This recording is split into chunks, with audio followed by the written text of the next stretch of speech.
Сәлем достар, бүгін біз адам ағзасындағы өте ерекше, бірақ көп адам біле бермейтін құрылым фасция туралы айтатын боламыз. Фасция бұлшықеттерді, ішкі ағзаларды, сүйектерді бір-бірімен байланыстырып тұратын дәнекер тін. Бірақ ол жай ғана қаптама емес, ол тіршіліктің маңызды бөлігі. Фасция деген не? Фасция латын тілінен аударғанда таспа немесе қаптау деген мағынаны білдіреді. Бұл тығыз дәнекер тіннен тұратын жұқа пленка тәрізді құрылым. Ол бүкіл денені басынан аяғына дейін торлап, бұлшықеттерді, сүйектерді, қан тамырларын, жүйке талшықтарын бір-бірімен жалғайды.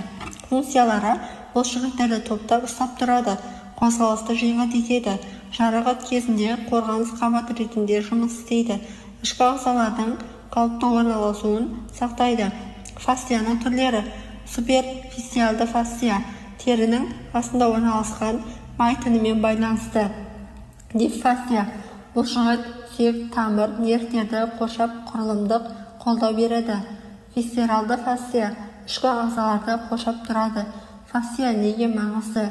Денедегі қозғалысы координациясына тікелей әсер етеді. Фасция тығыздалып, таралып қалса, бұл ауырсуы мен қозғалыс шектеуіне себеп болады.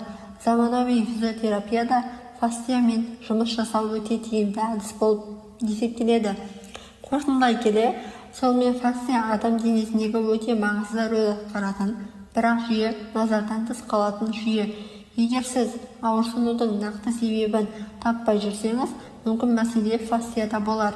Алдағы видеоларда фасциямен байланысты патологиялар мен емдеу әдістерін толықтаймыз.